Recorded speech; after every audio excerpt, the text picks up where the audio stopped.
My name is Maya. I'm in my mid-30s, and on paper, my life looks fine. I have a small administrative job that pays my bills.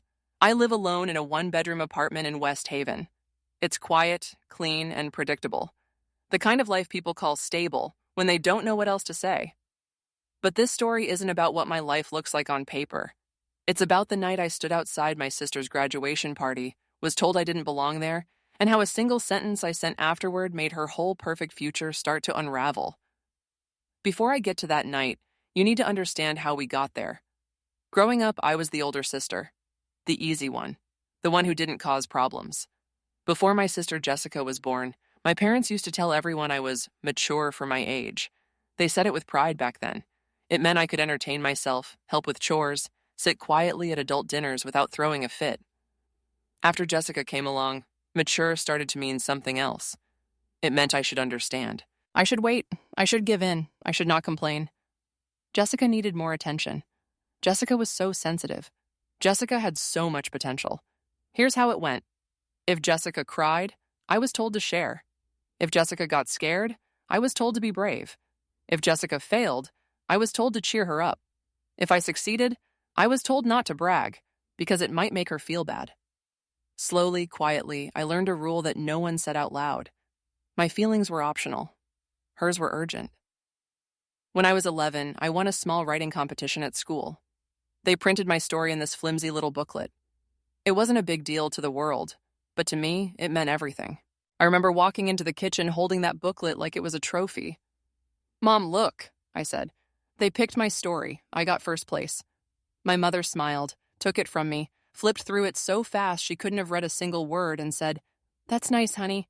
Just don't wave it in front of Jessica, okay? She's been really down about her grades." Jessica was in the living room watching TV, legs thrown over the couch, eating chips. No one asked her to clap for me. No one even told her. That was one of 100 little moments where the message sank in.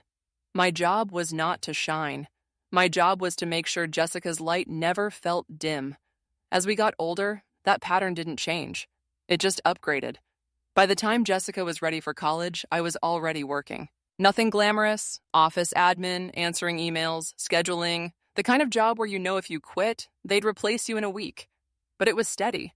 I'd been there long enough to learn to stretch my paychecks like rubber bands.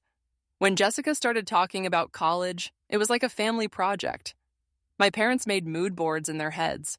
They talked about dorms, majors, internships, sororities. There was a lot of we in those conversations. We're going to get her through school. We're going to make sure she doesn't have to worry. Funny thing, though, the we somehow meant me.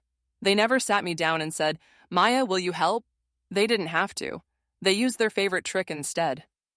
"You know," my mom said once over dinner, "Jessica is so lucky to have a sister like you."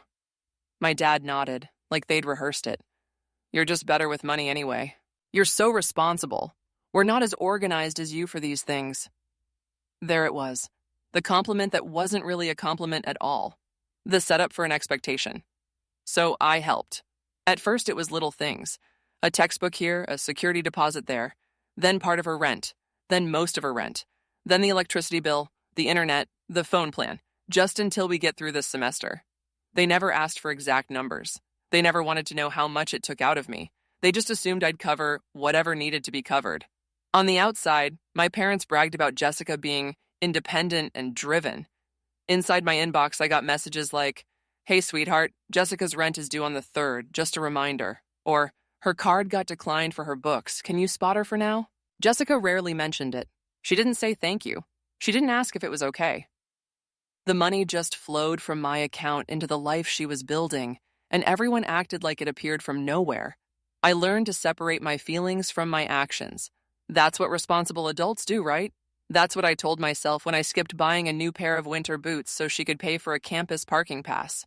There were only 2 people in my family who seemed to actually see me. My grandparents. They'd call to ask how work was really going, not just as small talk. They'd tell me they were proud of me, not Jessica, me. They noticed when I sounded tired. They noticed when I trimmed my hair. Small things, but when you grow up in a house where being useful is mistaken for being loved, those small things feel huge. Fast forward to Jessica's graduation. No one sent me a formal invitation. No, hey, can you make it? No, we'd love for you to come. I found out like I found out most things in our family through the group chat, pictures of decorations, screenshots of online caps and gowns, my mother sending photos of flower arrangements, one of my aunts sending heart emojis. My phone buzzed with excitement about a party I was somehow already expected to attend, even though no one had spoken directly to me. I didn't question it. Of course I would go. I'd helped pay for the degree. The least I could do was show up to see it celebrated. I picked out a simple outfit. Nothing fancy, nothing that would make anyone say, "You're overdressed." Just jeans, a neat blouse, shoes that didn't squeak too loudly. I even stood in front of my mirror and practiced a small, supportive smile. This was Jessica's day. I was not going to take up space. I just wanted to be present. The party was at some rented house in a nicer neighborhood, the kind with big fences and tiny trees lining the sidewalk. When I turned onto the street, I could already hear the music. Cars were lined up on both sides of the road. Balloons were tied to the fence posts spelling out congrats, like the whole block needed to know something big was happening. I parked a little over a block away and walked the rest of the way, smoothing my shirt, reminding myself to keep my shoulders back. It was a nice day. Not too hot, the kind of day you assume will end okay. At the gate, a security guard stepped in front of me. Middle-aged, bored eyes, that professional half-smile you see on people who get paid not to care. "Name?" he asked. "Maya," I said. "I'm Jessica's sister." He glanced down at his clipboard. His finger went down the list once, went back up, then down again. His brows pulled together. "Private event," he said finally. "You're not on the list." For a second, I honestly thought he was joking. I let out this small, disbelieving laugh. "I'm her sister," I said, nodding toward the house. "There's been a mistake. Can you check again?" He did, but his face didn't change. Then he lifted his radio up to his mouth and said something into it. His tone was calm, routine. Not urgent, not confused. Just another small problem to be handled. While we waited, people kept streaming past me. Young adults in dresses and collared shirts. Older relatives carrying gift bags. Someone brushing my shoulder as they squeezed through the gate, not even looking at me. I could hear laughter, someone cheering inside the yard, ice clinking in glasses. I stood there, a few feet from the celebration I'd helped fund, and I felt strange. Like I was outside a theater, watching people who had tickets while I'd somehow wandered in from another movie. A few minutes later, I saw her. Jessica walked toward the gate from inside the yard. Cap off, gown open over a short dress, hair curled and perfectly sprayed into place. She didn't look like someone who had just survived late nights and stressful finals. She looked like someone about to step onto a stage and take a bow. For half a second, relief washed over me. Of course, she'd see me, be surprised, wave her hand and say, "What are you doing out here? Let her in, she's my sister." She glanced at the guard first, not at me. "What's going on?" she asked, already sounding annoyed, like this interruption was keeping her off schedule. The guard said my name. "She says she's your sister." Jessica finally turned and looked at me. No smile, no widening eyes. No, "Oh my God, you made it." Just a slow scan from my face down to my shoes and back up again. Her mouth twitched, not into a smile, but into something sharper. Then, loud enough for the people behind her to hear, she said, "This is no place for losers." There was a ripple of laughter from somewhere behind her. Not everyone, just a few people. But it was enough. For a heartbeat, I waited for the punchline. For her to roll her eyes and say, "I'm kidding, come in." Or step aside and hug me. She didn't. She turned half away from me, already bored with the situation. Behind her, my parents appeared. My mom's face froze for a moment before she let out a hesitant little laugh, the kind people make when they don't want things to be awkward. My dad forced a small, quick smile, the one he always uses when he doesn't know what to do. Nobody said, "That's not funny." Nobody said, "Jessica, apologize." Nobody even said my name. My dad hesitated, then said, "You really came?" Like he'd expected me to understand I shouldn't. "We thought you understood," he added, eyes sliding sideways, not quite meeting mine. Understood what? That I wasn't actually family when it involved public joy? That I was better kept as a quiet bank account, not a visible person? Something shifted in my chest then. Not anger, not yet. It was like a weight, heavy and familiar, finally settling where it belonged. I realized as I stood in front of my own blood being treated like a stranger who had crashed the party, that this was not a misunderstanding. This was a boundary they had drawn a very long time ago. I just refused to see it. I could have exploded. I could have listed every bill, every late night I spent rearranging my budget to make sure Jessica's rent was paid on time. I could have demanded they admit what they'd done. Instead, I nodded once. My throat felt very calm and very dry. "Got it," I said softly. Then I turned around and walked away. The music and voices faded behind me as I put more distance between myself and that gate. By the time I reached my car, the sounds were faint, like they were happening in someone else's life. I sat in the driver's seat for a moment with my hands on the wheel. I noticed they weren't shaking. I wasn't crying. I wasn't spiraling. My heartbeat felt steady. I realized that was the strangest part. I didn't drive straight home. I just sat there for a while in the car with the engine off, staring at nothing, listening to the muffled bass from the party. Eventually, the music got quieter. Maybe someone turned the volume down for speeches. I watched a couple walk past my car, dressed up, laughing, carrying a gift bag with metallic tissue paper peeking out. They didn't even glance at me. Inside my head, a quiet question formed. If I stopped being useful, would they even notice I was gone? I didn't have the answer yet, but I was going to. When I finally walked back into my apartment, everything was exactly where I'd left it. The couch with the cushion I flipped over to hide the rip. The little space heater in the corner I dragged from room to room in the winter. The pile of unopened mail on the counter. A glass on the sink with a faint ring of coffee at the bottom. Nothing looked dramatic. No cinematic symbolism. Just my small life, waiting. I sat down on the edge of my bed in the clothes I'd chosen so carefully that morning. And that's when it hit me. Not the insult, not even my parents' laughter. It was the realization that nothing about today was actually new. Today hadn't changed anything. It had just taken away my ability to pretend. For years, I'd been telling myself stories. They're just stressed. Things will be different once Jessica graduates. They don't mean it. Standing outside that gate, listening to them say nothing while my sister called me a loser, every one of those stories cracked open and fell apart. My phone buzzed on the bed beside me. Family group chat. Photos of Jessica holding a cake, her arms around our parents, confetti on the ground. Comments like, "So proud of you," and "You did it, girl," and "We love you." No one noticed I hadn't said anything. No one asked where I was. I stared at the photos for a long time. Then I closed the chat and opened a new message thread, Jessica's name at the top. I sat there, fingers hovering over the keyboard, and for once I didn't type out an essay. I didn't try to explain my feelings. I didn't ask her to understand me. I wrote one sentence. I read it 3 times, checking for anger, for apology, for some softening phrase that would let her off the hook or let me slide back into the same role. There wasn't any. Then I hit send. I didn't feel powerful. I didn't feel victorious. I felt honest. That's it, I thought. That's all this is. Finally telling the truth. My phone lit up almost immediately. Jessica was calling. I watched her name fill my screen. For years, that name had been like a command. She needed something. I handled it. I let it ring. She called again and again. I watched each call appear and fade. My thumb hovered over the answer button, but I didn't touch it. I wasn't avoiding her to punish her. I just needed for once to hear my own thoughts without her voice crashing through them. I got up and walked over to the window. Outside, the street was almost empty. A couple was walking a dog. A car pulled up, someone got out, fumbled with their keys, disappeared inside a doorway. Life went on, like nothing had happened, like my whole world hadn't just pivoted, silently in the background. The question came back. If I stop paying, if I stop fixing, if I stop being convenient, who am I to them? The next morning, there was a knock on my door.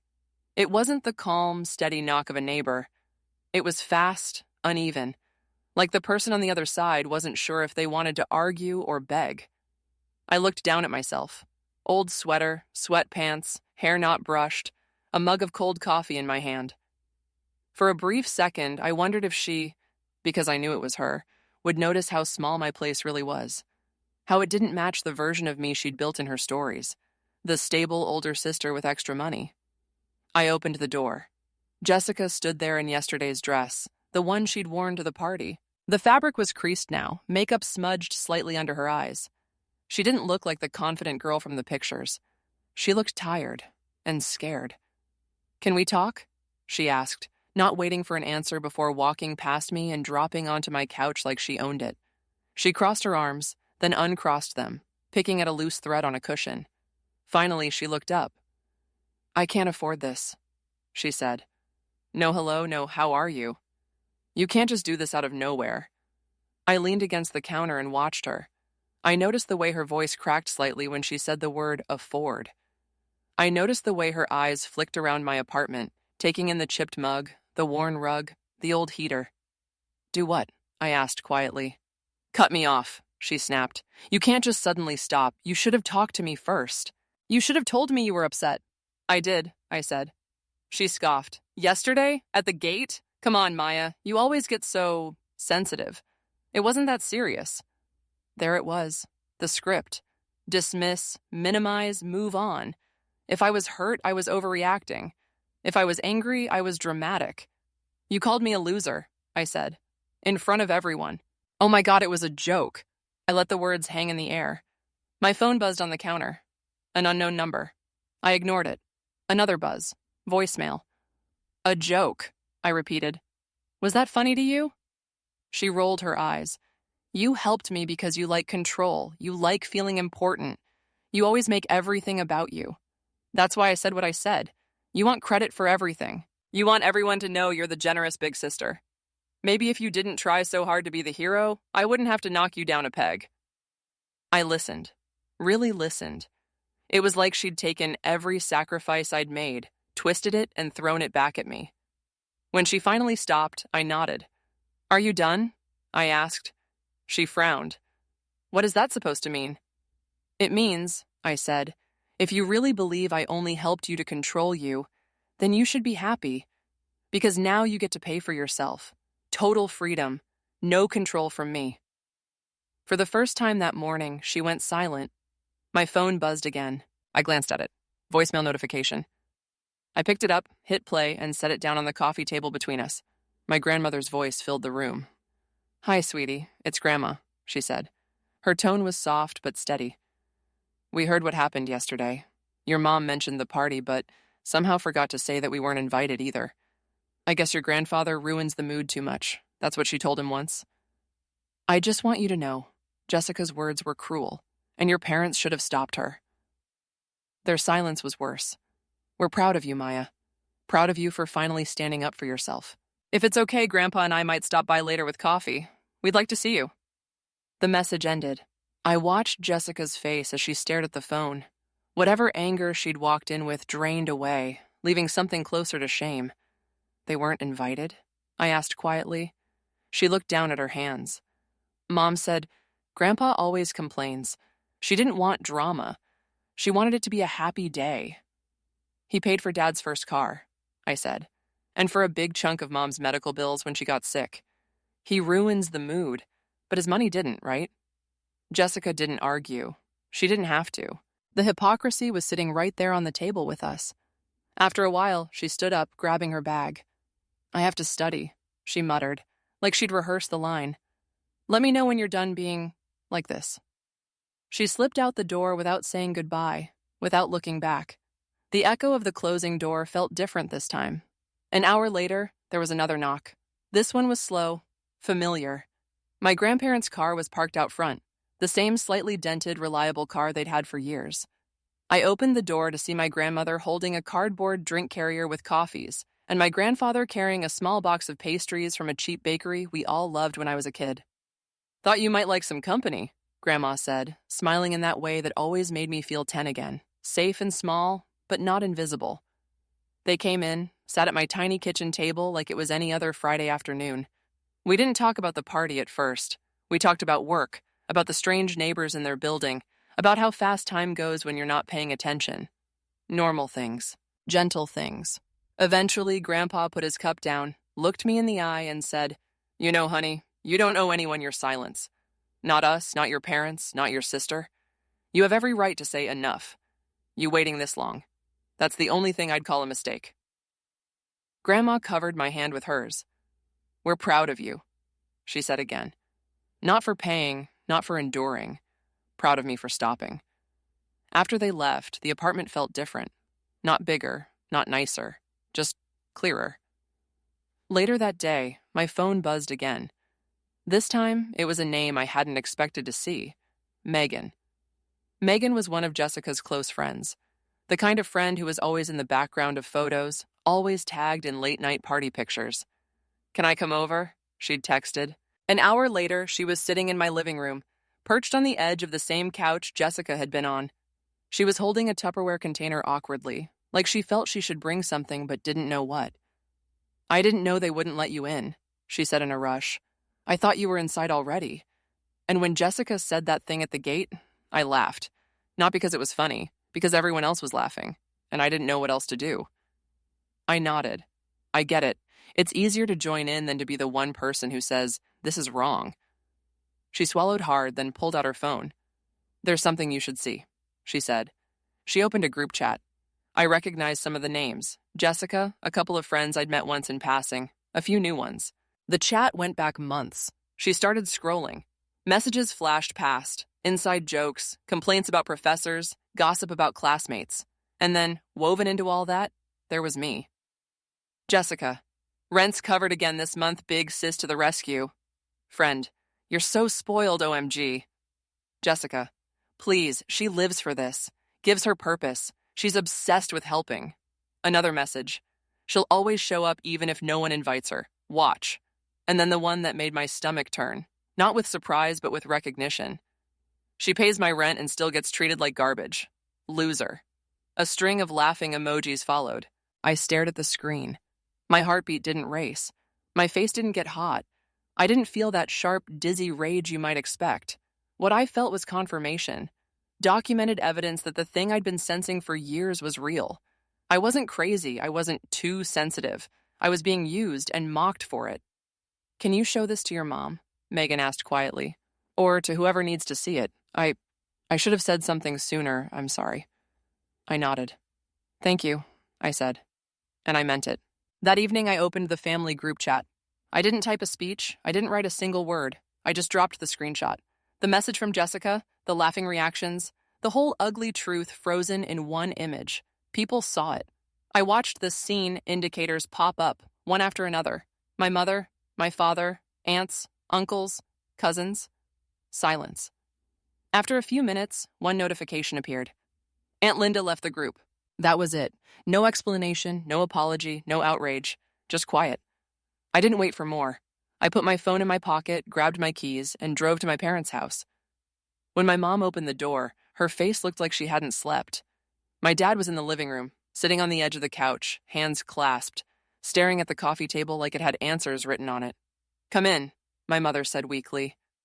I stepped inside, but I didn't sit down.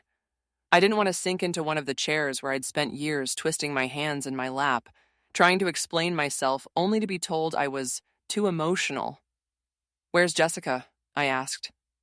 "She's at a friend's," my dad said. He didn't meet my eyes. Good, I thought. I didn't want this to turn into a screaming match. This wasn't about her today. Not directly, not anymore. This was about them. I took a breath and started talking. I told them everything. Not just about the party, about the past 10 years, about every rent payment, every electric bill, every time I paid my own bills late so Jessica could feel secure, every time they praised her independence while quietly reminding me to cover for her. I told them how it felt to stand outside the gate of a party I had helped fund, being told it was no place for losers. I told them how I watched them let the moment pass, how they didn't defend me, didn't correct her, didn't even say my name. I told them I had stopped all payments, that every automatic transfer was canceled, that I was done. "I'm not punishing anyone," I said. "I'm not trying to ruin Jessica's life. I'm just done paying the price for belonging to a family that only values me when I'm useful. I'm not an extension of your finances or Jessica's safety net. I am a person, and I am choosing myself, finally." My dad stared at the floor, his knuckles white. My mom opened her mouth like she was about to say, "You're overreacting," or "You're making this bigger than it is," but the words stuck. Maybe that screenshot was still in her mind. Maybe my grandmother's voicemail. Maybe all of it. No one said sorry. I didn't ask them to. I turned and walked out. That night in my apartment, I opened my laptop. I didn't log into the family group or my work email or any of the places where I was expected to be polite and small. I opened a blank page, and I wrote. I didn't use names. I didn't post photos. I just laid out the facts. The quiet older sibling, the golden child, the bills, the unspoken expectations, the public humiliation at the gate, the one sentence that finally drew a line. I wrote until my fingers ached and my chest felt strangely light. At the end, I wrote this. Love doesn't demand your silence. Family should never cost you your dignity. If they only value you when you're paying, you're not a daughter, you're an account. Then I posted it. I shut the laptop. That night, for the first time in a long time, I fell asleep without feeling like I was waiting for someone to approve my feelings. The fallout didn't come like a storm. It came quietly. The family chat stayed mostly frozen. No long apologies, no angry paragraphs. Every now and then, someone would send a picture unrelated to anything. Some distant cousin's baby, a meme. But the easy noise that used to fill that space was gone. I stopped all of Jessica's payments. Every last one. Rent, utilities, gas money, phone. Anything I'd been covering, I let go. There was no explosion. She didn't show up at my door screaming. My parents didn't call to shout about betrayal. Life just rearranged itself. I heard, through bits and pieces, that she was struggling, looking for a part-time job, complaining to friends that things were tight, that she might move back in with my parents for a while. The old me would have heard that and panicked. I would have texted, I can help a little, just this once, and reopened the door I'd just closed. This version of me took a breath and let the words pass through me like distant traffic. Her life was her responsibility now. Mine was mine. A few days later, my grandparents came over again. We sat at my tiny kitchen table with coffee that I'd made too strong and pastries that left crumbs everywhere. Grandma held my hand across the table and said, You did the right thing, sweetheart. It's not your job to hold everyone together while they pull you apart. Grandpa nodded. If they can't see your worth without your wallet attached, that's their blindness, not your failure. Those words anchored me. One afternoon, I ran into Ryan at a grocery store downtown. He'd been at the party. I remembered seeing him in the background of photos. He looked uncomfortable, like he'd been rehearsing something in the cereal aisle. Hey, he said. Maya, right? Yeah, I said slowly. He rubbed the back of his neck. I just wanted to say, I laughed. When Jessica made that loser comment, we all did. It felt like, I don't know, like that's just how you guys joked. But later it hit me that it wasn't a joke. It was mean, and I was part of the crowd. So, I'm sorry. He tried to hand me some folded bills. Let me buy your groceries or something. It's not much, but I shook my head and gently pushed his hand back. Thank you for apologizing, I said. That's enough. Next time you see something like that happen, just don't laugh. He nodded, cheeks flushed, and we went our separate ways. That same week, I met up with an old coworker named Leo for dinner at this little place in the city. Nothing fancy. Flickering fairy lights, wobbly tables, a chalkboard menu with half the items crossed out. We talked about everything and nothing. Terrible bosses, movies we loved as kids, how strange it feels to be in your 30s and realize you're allowed to start over. At one point, he made a joke about corporate life that was so accurate, I laughed, really laughed, without putting a hand over my mouth or glancing around to see if it was too loud. Later that night, when I came home and closed the door behind me, I stood in the middle of my tiny living room and looked around. Same torn cushion, same old heater, same stack of mail. Nothing had magically transformed, but it felt different. It felt like mine. I didn't lose my family. Not really. I lost the illusion that they loved me unconditionally. I stopped paying the price to belong to people who never actually chose me, not when it mattered. Walking away was not easy. There are still days when I hear that old voice in my head saying, maybe you overreacted. Maybe you should just fix it. Maybe you're the problem. Then I think of standing at that gate. I think of my name not being on the list. I think of this is no place for losers. I think of the rent receipts, the electric bills, the screenshots, the silence that followed. And I remember what my grandfather said. You don't owe anyone your silence. So if you've ever been treated like you only matter when you're useful, like your value is tied to what you give and not who you are not alone. My name is Maya, and this was my story. And if this story hit a little too close to home, I want you to tell me yours. Leave it in the comments. Share the moment you realized you were done paying just to be loved. And if you want to hear more true stories of boundaries, revenge, and finally choosing yourself, make sure you subscribe so you don't miss the next tale.